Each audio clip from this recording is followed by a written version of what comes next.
بسم اللہ الرحمن الرحیم۔ السلام علیکم ورحمۃ اللہ وبرکاتہ۔ سامعین مکرم، آج کی اس ویڈیو میں حضرت لوط علیہ السلام اور ان کی قوم کا واقعہ آپ کے ساتھ شیئر کریں گے۔ تو اس سے قبل آپ سے گزارش ہے کہ آپ میرے چینل کو سبسکرائب کریں، ویڈیو کو لائک کریں اور شیئر کریں اور پوری ویڈیو دیکھنے کی کوشش کریں۔ سامعین مکرم، حضرت لوط علیہ السلام کا واقعہ قرآن کریم میں مختلف مقامات پر موجود ہے۔ واقعے کا خلاصہ یہ ہے کہ حضرت لوط علیہ السلام کی قوم اخلاقی طور پر انتہائی گری ہوئی تھی، اللہ تعالیٰ کی وحدانیت کو تسلیم نہیں کرتی تھی اور اس کے نبی کی رسالت کو بھی نہیں مانتی تھی۔ ان کے جرم بہت زیادہ تھے اور اس کے علاوہ بہت سے گناہوں کے عادی تھے، لیکن ان کا جو جرم تاریخ انسانیت کو داغدار کر گیا، جس نے ابلیس کو بھی شرمندہ کر دیا، وہ ہم جنس پرستی تھا کہ وہ اپنی خواہشات کو مکمل کرنے کے لیے مخالف جنس کے بجائے لڑکوں سے اور بے ریش بچوں سے کرتے تھے، اور اس عادت خبیثہ میں اتنے آگے نکل گئے تھے کہ بعض مفسرین کے بقول ان میں عورتوں کی خواہش ہی ختم ہو گئی تھی اور پوری قوم بے شرمی سے اس مکروہ فعل میں مبتلا تھی۔ اللہ تعالیٰ نے ان کو صفحہ ہستی سے مٹانے کے لیے عذاب کے فرشتے ان کے پاس بھیجے۔ حضرت جبریل علیہ السلام اور دیگر فرشتوں کے ساتھ بے ریش، امرد اور خوبصورت لڑکوں کی شکل میں حضرت لوط علیہ السلام کے پاس آئے۔ شروع میں وہ نہیں سمجھے کہ یہ اللہ تعالیٰ کے فرشتے ہیں۔ انہوں نے جب خوبصورت لڑکوں کو دیکھا تو مہمان سمجھ کر گھر میں بٹھا لیا، لیکن یہ خوف لاحق ہوا کہ قوم کو پتہ نہ چل جائے۔ ان کی برائیوں سے واقف تھے، لیکن وہی ہوا جس کا ڈر تھا۔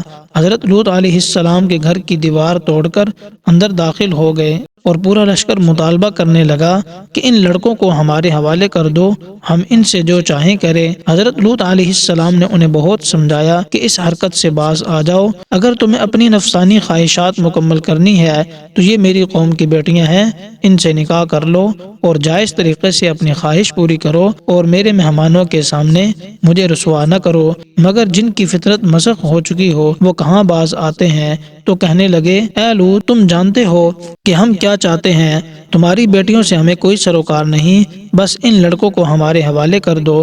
جب حضرت لوط علیہ السلام نے ان کی یہ بے شرمی دیکھی تو بے اختیار فرمایا کہ کاش تمہارے مقابلے میں مجھے طاقت ہوتی یا قوت ہوتی یا کوئی مضبوط ٹھکانہ ہوتا تو وہاں پناہ لے لیتا۔ مقصد یہ تھا کہ میرا بھی کوئی مضبوط خاندان، قبیلہ یا جتھا ہوتا تو تمہیں اس بے شرمی کا مزہ چکھاتا۔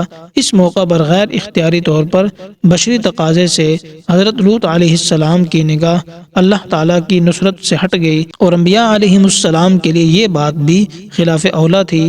اس لیے رسول اللہ صلی اللہ علیہ وسلم نے فرمایا، اللہ تعالیٰ میرے بھائی لوط پر رحم فرمائے۔ ایک روایت میں ہے کہ معاف فرمائے کہ وہ مضبوط ٹھکانہ کی پناہ کے طلبگار ہوئے، حالانکہ اللہ کی پناہ سب سے مضبوط ہے۔ غرض یہ کہ جب ملائکہ نے حضرت لوط علیہ السلام کی یہ بے بسی دیکھی تو لوط علیہ السلام سے تسلی کے طور پر فرمایا کہ اے لوط، ہم آپ کے رب کے فرشتے ہیں اور یہ لوگ آپ تک ہرگز نہیں پہنچ سکیں گے۔ تفسیر مزاری میں لکھا ہے، پھر جبریل امین نے اپنے رب سے عذاب نازل کرنے کی اجازت مانگی تو اجازت مل گئی، تو انہوں نے اپنی حقیقی صورت اختیار کر لی، پر پھیلا دیے، موتیوں کا ہار پہنے ہوئے، چمکدار دانت، سر کے بال گھنگریالے اور برف کی طرح سفید، دونوں پاؤں سبزی مائل۔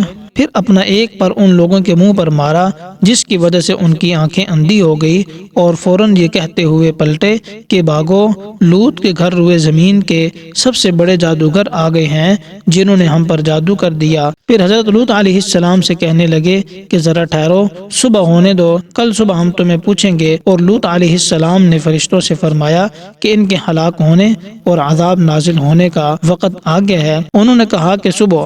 فرمایا کہ میں اس سے بھی جلدی چاہتا ہوں، ان کو ابھی ہلاک کر دو تو بہتر ہے۔ فرشتوں نے کہا کہ کیا صبح قریب نہیں ہے؟ اور فرشتوں نے ان سے کہا کہ آپ اپنے گھر والوں کو لے کر رات کے آخری پہر میں یہاں سے چلے جانا، اور آپ میں سے کوئی بھی پیچھے مڑ کر نہ دیکھے، البتہ آپ کی بیوی آپ کے ساتھ نہیں ہوگی، کیونکہ اس کا میلان بھی قوم کی طرف ہے، اور جو عذاب قوم پر آئے گا وہ اس کو بھی ہوگا۔ حضرت لوط علیہ السلام کی زوجہ کے متعلق دو روایتیں ہیں۔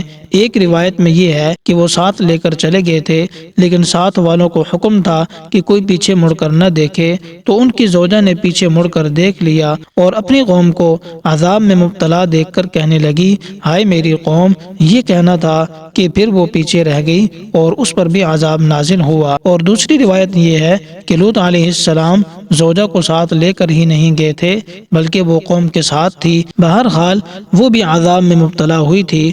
غرض یہ ہے کہ صبح کو اللہ تعالیٰ کے عذاب کا حکم ہوا تو پوری قوم کو اس صفحہ ہستی سے مٹا دیا گیا۔ تفسیر بغوی میں لکھا ہے کہ حضرت لوط علیہ السلام کی 5 بستیاں تھیں۔ حضرت جبریل علیہ السلام نے بستیوں سے نیچے اپنا ایک بازو ڈال کر اتنا اٹھا لیا کہ اوپر والوں نے مرغ کی بانگ اور کتوں کے بھونکنے کی آواز بھی سنی۔ پوری قوم سوئی ہوئی تھی، لیکن نہ کسی کا برتن الٹا، نہ کوئی سویا ہوا شخص بیدار ہوا۔ اور پھر اوپر لے جا کر پوری بستی کو بالکل پلٹ کر زمین پر دے مارا اور پیچھے سے پتھروں کی بارش بھی برسائی گئی۔ غرض یہ کہ سب ہلاک ہو گئے اور کوئی بھی باقی نہیں تھا۔ ان بستیوں کی آبادی تقریباً 4 لاکھ تھی۔ تو سامعین مکرم، یہ حضرت لوط علیہ السلام کی قوم کی تباہ کاری تھی جو ان کے برے فعل کی وجہ سے آئی تھی۔ تو امید کرتا ہوں کہ آپ کو یہ ویڈیو پسند آئی ہوگی۔ اگر آپ کو یہ ویڈیو پسند آئی ہے تو آپ اسے لائک کریں اور شیئر کریں۔ السلام علیکم ورحمۃ اللہ وبرکاتہ۔